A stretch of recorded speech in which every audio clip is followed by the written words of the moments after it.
Recording in progress. Welcome into the latest episode of Betting the Pitch European Soccer Edition. Tonight we are going through the Champions League, UEFA Champions League quarterfinals. We're starting with leg one. We'll go through two advanced numbers, also the leg one best bets, which I'll combine end of show into an ultimate best bet. Just let me get a tweet out so people know that we are live, and then we'll just have to get into it. But we got 4 sets of matches coming off twice, and looking forward to going through this and trying to find some more winners. We have had a great start to the season, 37-15, 71% on the ultimate best bets, though I will say I've been in the land of college basketball, including attending the Final Four this weekend in San Antonio. Awesome time, awesome games, and the final did not disappoint tonight either. Amazing the amount of collapses from teams leading, also across the NIT as well. It feels like tournament basketball means if you ever get out to a lead first, you should probably just be coming from behind and trailing the whole time. In a soccer world, it's a very different game, much less scoring. So you want to score first, and that is the most important thing. And we will get there in just 1 second. I want to make sure my tweet went out, and then we'll start this baby right up, and it looks like it did. So let's get into it. So on this episode, we're going to go through the Champions League. Each leg, I do have the quote feature up. If you want to throw something in here, if you're joining live, I appreciate it. It is rather late at night, though not as late as we've recorded ever on the Betting the Pitch Podcast Network, but I'm trying to get some sleep. That's the new goal, as now that college basketball is done for the season. Hopefully you had a good time with that. Big East Ben and I on the Need for Seeds College Basketball Podcast, and we'll be back next season. So we're going to start in Champions League let me make sure my iPad actually is open. That would be nice. Come on, open. Come on. All right, we'll start.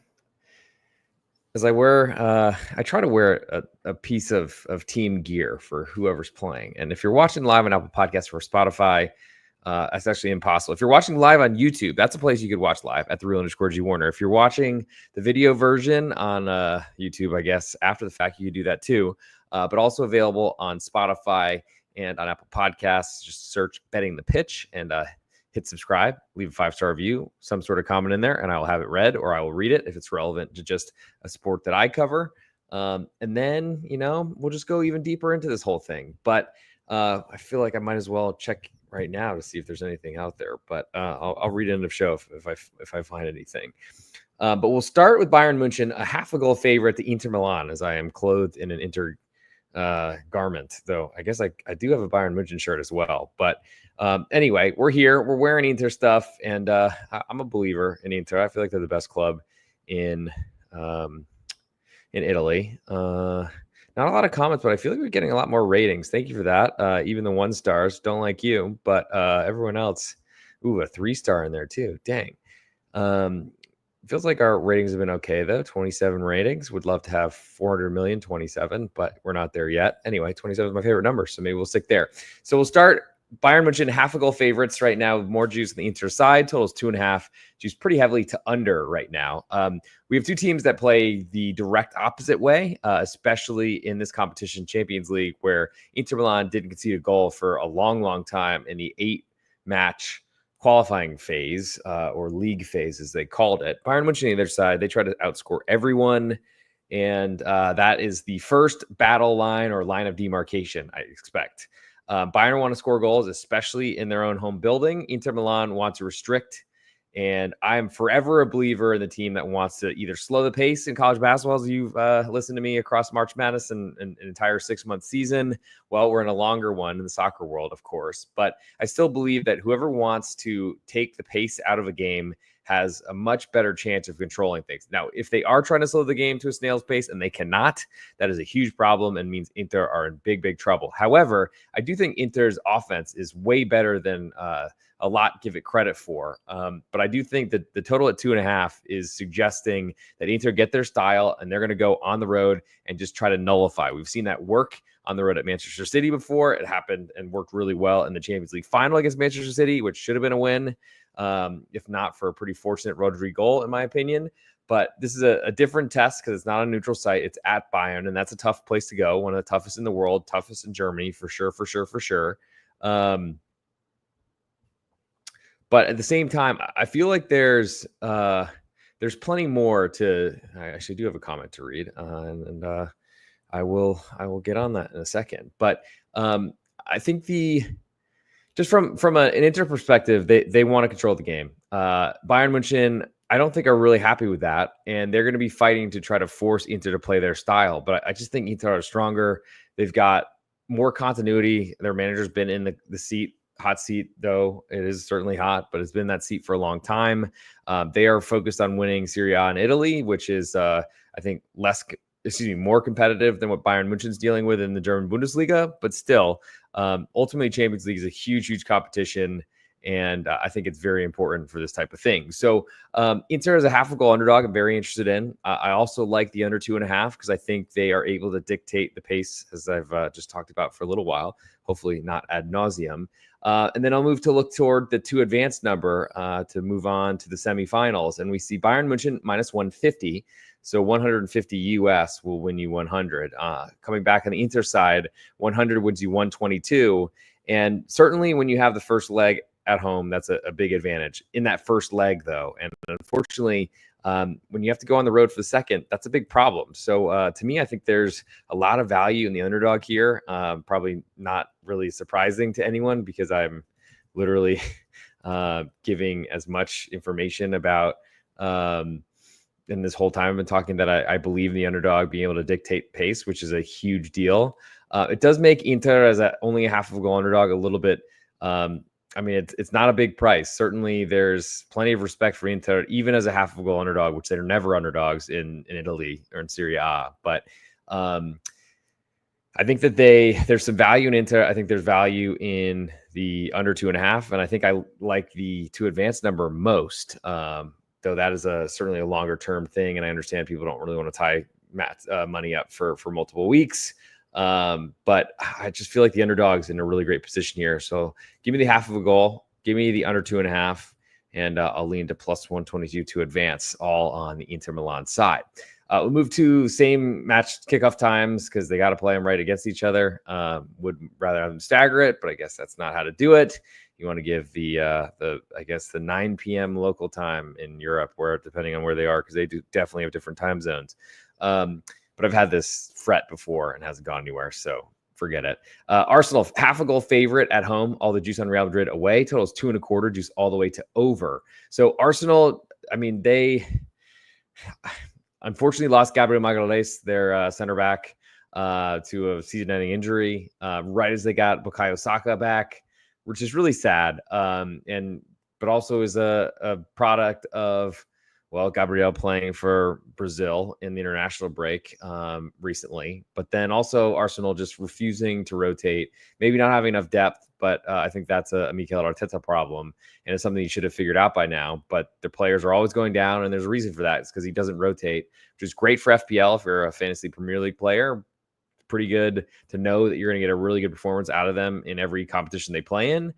But it just doesn't work, and you can't keep guys that healthy and healthy enough. They get injured, not even playing banged up. They just actually get hurt and miss a lot of time. And there needs to be a lot of things fixed there. Now, Real Madrid have had a very rocky season. They're in a big fight in Spain for the La Liga title, and it's a 3-way fight, so that's even more difficult, which I think really will make Real Madrid just focus on themselves, which might be better. But honestly, the Kylian Mbappe signing has been very difficult. It hasn't worked as well as anyone would expect because pretty much everyone thought, well, Real Madrid, they can win Champions League, they can win Spain, and they get the best player in the world. The sky is the limit, or it's not even a limit. But ultimately, Real Madrid, they unfortunately found that the ceiling is a roof, as Michael Jordan famously once said here in the United States in college basketball and in North Carolina, but Chapel Hill specifically. But Real Madrid have struggled because there's only one ball on the pitch, and Vinny Jr., their star left winger, plays the same position as Kylian Mbappe's best. Hasn't worked very well for them, but this is a competition where I think it really doesn't matter if it hasn't worked because they're still alive and they're on the way to Arsenal. They survived a penalty shootout on the road at Atletico Madrid thanks to, I think it was Julian Alvarez kicking the ball off his standing leg, which was still went in the net somehow, but was deemed illegal or I guess rejected. And that's disappointing, but it's ultimately one of those things where Real Madrid are here and they survive in this competition. It's their best competition and it's what they're best at. So going to an Arsenal side who've been really great in Champions League all season, have fallen off the pace in the English Premier League, but I'm sure a Champions League title would feel pretty good to give some solace to not winning the Premier League. But at this point, I think this is a really tough matchup for him. Missing another really key piece. Bukayo Saka, we'll see how much he plays. I can't imagine it's going to be more than 60 minutes. So, and probably is someone that you should wean back in the team rather than putting in right away, especially in such a difficult situation here where 2-week injury or something like that, you miss him for the second leg. I think Arsenal are a very, very vulnerable favorite. So give me Real Madrid. I like that half of a goal. I also like under 2.25 because I think that Arsenal are really great at possessing the ball, dominating games. And I don't think the Real Madrid will be opposed to that away from home. I think if they can get a 0-0 or even a 1-0 loss to Arsenal, I think that is a good result for Real Madrid. I'm not sure that'll happen, but I think that all kind of points to Real Madrid kind of playing possum and just trying to stay in this match, stay in this tie, and then overwhelm Arsenal when they get the Bernabeu in Madrid. So lean to the underdog, lean to the under. And honestly, for the 2 advanced number, it's really weird to see how different these are. So Arsenal plus 138 to advance and Real Madrid minus 170. So 170 US will win you 100 on Real Madrid to advance and 100 will win you 138 on Arsenal. And that's completely different where Bayern's a half of a goal favorite at home, just like Arsenal, maybe a little bit more expensive, but they're a minus 150 favorite. So 2 to 3 odds. It's just, to me, there's no faith in Arsenal here with their second leg away, and there shouldn't be that much faith. I mean, it's really just telling that the odds makers either have a huge position that they're trying to balance out to get off of some leverage on Bayern München by, I guess, welcoming Inter Milan to advance number here or money here, or they, I guess, might believe that the first leg might be so lopsided that Inter are going to have a big deficit when they go away, when Bayern München go away to Milan. I just don't really see that happening. So I'm not as interested in, I guess if you want to take a position on Arsenal to win this first leg, then plus 138 would look really good. But even then, I don't know if even a single goal advantage on aggregate heading to Real Madrid, because you are certainly an underdog, not a huge one, but an underdog in a shootout. Definitely an underdog on the road in extra time if you're tied. And, things could get really bad on the road. So less interest for me there on the 2 advanced number, but definitely the first game, I like everything that there could be involved with Inter Milan. So I'll move now to, to Wednesday. I got to actually, for the ultimate bets bet portion of the show, I combine all the leagues I cover, which in this, what we're doing for Champions League and what we've done all season is just combining the days. And we are certainly whittling down the opportunities and who to pick. But the options here to me are sides and totals. I don't really go to advanced numbers. So I like both underdogs and I like both unders. I think the weakest favorite to me is Arsenal, though they are at home, and England certainly has a belief in its soccer clubs, or at least the betting market does, and they generally are overvalued. And I think that all kind of points to the Real Madrid side. With that said, I think there's a good chance that there's a very, very low scoring match in London, and certainly don't feel that comfortable about any match that's going on in Munich. So I'm going to go Real Madrid as a half of a goal underdog, but I'm definitely considering the under there as a possibility for a best bet. But there's a lot to like, I think, on this Tuesday card. Move to Wednesday. Before we get there, I want to, I guess, read a comment most recently. One of my longtime subscribers, soy_dinero, would be much more useful podcast if released 24 hours earlier in time to bet the action. I guess that is relevant because, most of my soccer pods, I try to rush them in on Fridays before Friday kickoffs, but that's been so hard to do. What I think I think they're referring to is that I need to probably do a better job of getting stuff out. I'm literally I don't know where people have the time to do all these things when I'm covering all these sports. So in general, I try to get them out the night before I go to sleep. I realize that might not fit everyone's time horizon, but it's usually out there, definitely not 24 hours, but I could look into try to do this a little bit earlier, maybe, I guess just have big podcast nights because when I'm doing things for pregame.com, like we have Major League Baseball scheduled with Munaf Manji recording what would be every Monday night if he didn't go to the national title game tonight, but every Monday and Thursday night. So maybe I can look into do it on Thursday nights and hopefully get you to leave a 5-star review. That would be very helpful instead of the current 3. But I guess that definitely got some attention. So hopefully that'll be better for you in the future. So move to Wednesday. We'll start with Barcelona, 1.5 goal favorites to Borussia Dortmund. Total is 3.5, juiced all the way to under. And the juice is split on the side. So not really an indicator of which direction it will move. Let's see if there are two advanced number. I guess I'll just address it right away. Borussia Dortmund plus 360, Barcelona minus 500. So 1-5 or 5-1 on. That is a very, very respectful number for Barcelona, which to me, I think is a difficult thing to explain because I just don't trust their offense at all. Borussia Dortmund have been awesome in this competition, not so good in the German Bundesliga, but we're talking Champions League here. And this is a gigantic price. Yes, Borussia Dortmund have not been good away from home, really in all places, but I think they've been a lot better away from home in the Champions League, surprisingly, than in the German Bundesliga. And this is a big number where I think Borussia Dortmund, they've shown a defensive solidity, I think, in continental play like Champions League because they don't have to win every match. And I think when they feel the pressure of having to win every match, they just have to go and push so many bodies forward.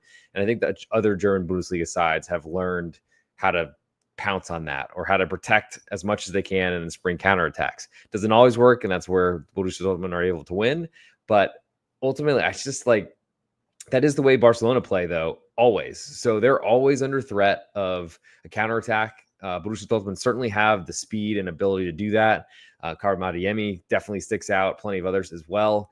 And so for me, I think this is going to be a closer match than this. The problem is I don't know that I really enjoy playing underdogs or have had a great track record of playing underdogs if I don't like unders as well because they correlate. Low-scoring matches, hard for favorites to cover in general.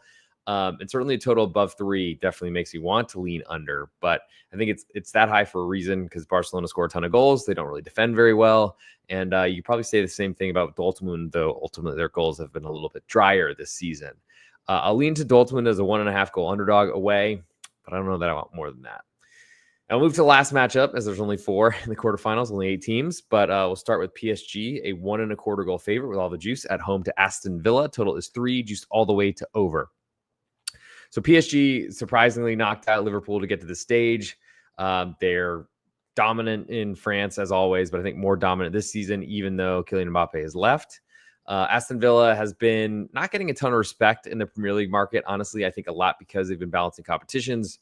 The FA Cup, this one, of course, this one probably a little bit more prioritized, but the FA Cup means a lot in England for sure as the bigger of the 2 cup competitions. I think only league that offers 2.